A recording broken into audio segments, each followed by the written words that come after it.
when I walk into communities or regions, which I'm doing on a regular basis, this is often how the communities look to me, which is that you have these groups of committed people in a community. Consider each arrow represents a group of committed people. You know, people such as yourselves.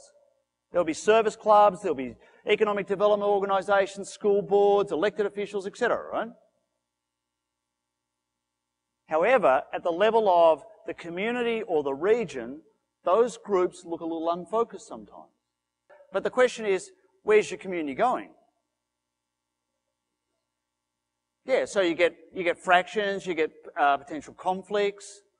So if this was in your country and this was a game of football, this would be like having 22 guys on the field, all playing their guts out, all giving it everything they've got, but they all just think the goalpost is a different direction. It'd be sort of fascinating for about 5 minutes, right? Now, in your communities, how many people, what percent of people in your communities do you think carry the burden of leadership? What percent? So 1, 5, something like that, right? Consider that in most communities, that's pretty much the case. There's a few people on the court playing the game, and the rest are sitting in the grandstand watching. Is that a compelling game to get involved in? And often we wonder, well, why don't people get involved? Well, that might go part of the way at least to explaining.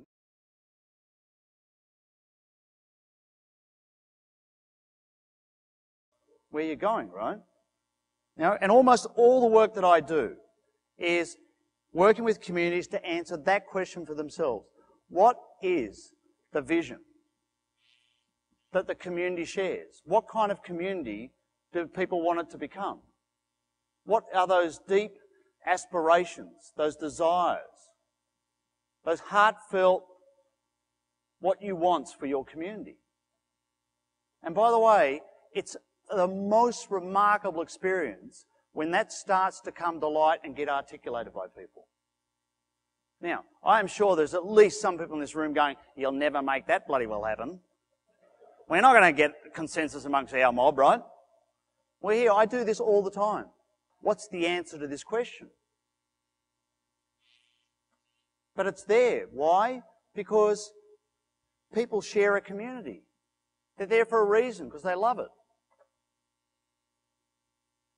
So it's like we get this chance to scratch the surface away and get past all that cynicism and that built up kind of, I don't know, resignation, and find out what actually people really love for their community. You know, my experience is that mostly people in rural communities really want their community to be the best possible place it can be.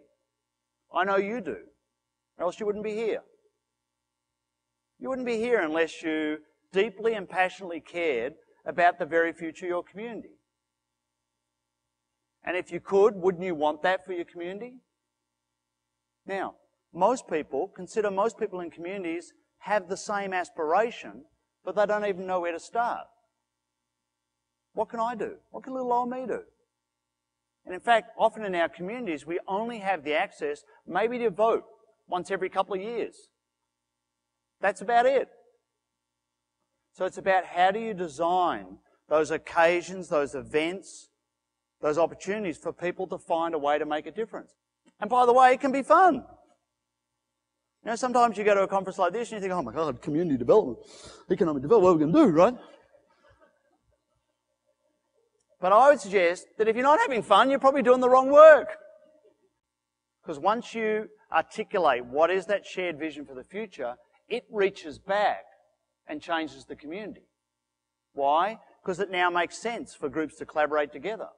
And by the way, there's not a community in here, I would suggest, that's big enough or has enough spare resources that you can waste $1 or you could waste an hour of a volunteer's time.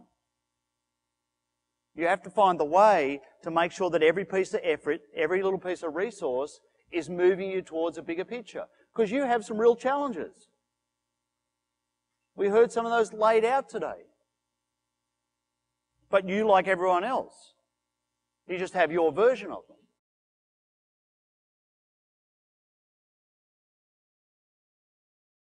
I want to talk a little about something that I think is really, really important as you engage in the work of thinking about how do you reinvent your community. And it's what I call the difference between context and content. So, consider in life and in our communities, there are two realms of play. There's what I call the contextual realm, and then there's the content realm. So let me deal with the content first of all, right? Farm boy, rural people. We know about content. That's like, what's the problem? Let's fix it. What needs to happen? Let's start the project. What have we got to build? Let's get on with it. We're really good at that. Why? Because it's just fundamental to our whole makeup. That's the content stuff. Now, this contextual stuff is a little harder to get your brains around, your hearts around. What I mean by context? Well, that's the environment that we're operating in. The type of thing that's in the context, consider that's like the culture. That's people's attitude. That's the vision or the absence of a vision. There's this contextual environment and the things that make that up, and then there's the content. Those two realms are incredibly powerfully related. Let me demonstrate, right? Imagine for a moment we're in a nightclub. Silver balls spinning, people are dancing. See, I'm old. Silver balls spinning, right? People are dancing, music's playing, everyone's having a really good time, right? I'm a total stranger and I walk up to this woman and I say, hello, excuse me, would you like to dance with me? Well, who knows? She'd say yes or no, right? But it would occur like an appropriate invitation in that environment. Now, change the scene. Middle of the day, broad sunshine, downtown Prince George, outside the post office, total stranger, walks up, hello, excuse me, would you like to dance with me? 911. I bet, right? But notice my action was no different. See, notice my action was, excuse me, would you like to dance with me? So consider that in life, the outcomes of our actions often has a lot more to do with the environment in which the action occurs than the action itself. And that is the relationship of context to content. One of the things you have to take account of as community leaders is what is that contextual environment? And what contextual environment do we need to create in our communities in order to have those things that we want to have happen show up?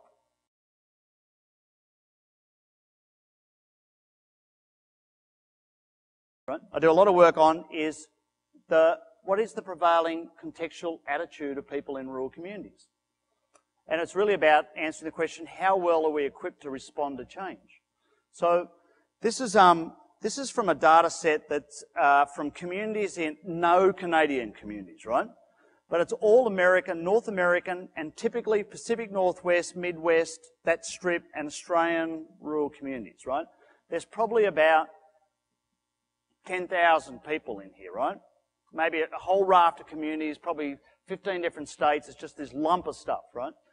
And what I keep asking people in these community visioning sessions, I ask them about, against these top 10 attributes of successful communities, which has been developed in research that's been done. So we have this top 10 attributes which you would expect to find in communities that are being successful. So I'm going to ask you to, as I go through this, you want to think about your own community, right? So there are these attributes. Let's go through and let's pick a few of these out. So evidence of strong community pride and inclusive culture. 72% of people in this enormous kind of homogenous mass say that their community is strong, right? So you could pretty much start to assume this is starting to point to some of the contextual environment of rural communities, at least in North America, or at least in America and Australia. I know you guys are different, right? But you may want to think about how would you answer this question if you were voting. Invest in the future, build to last, pretty close to split. Participatory approach to community decision making. 87% of people say that their community is weak. Creatively building new economic opportunities. 78% of people say their community is weak.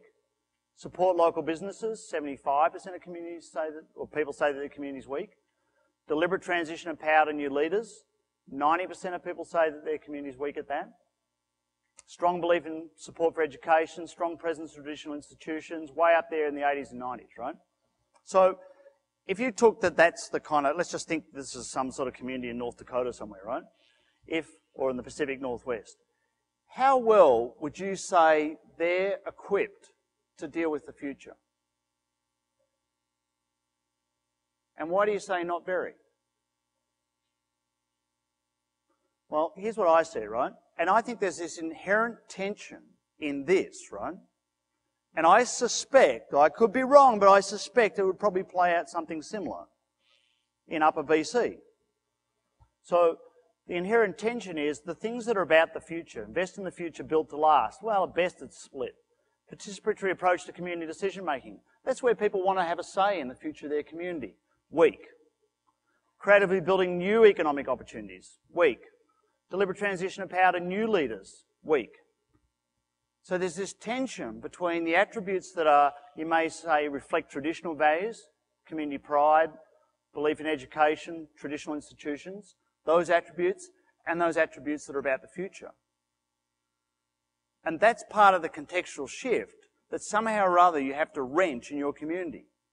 Because I would suggest you consider that inside of that environment, very little different can show up.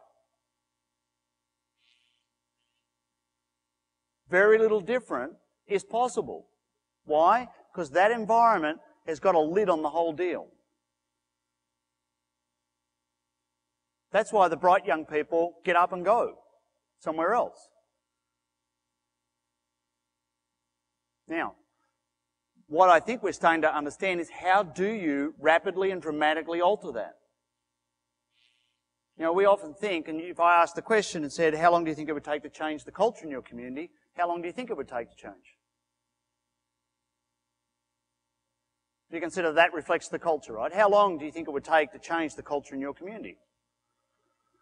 Generation, long time. Or consider it can actually occur much faster than that.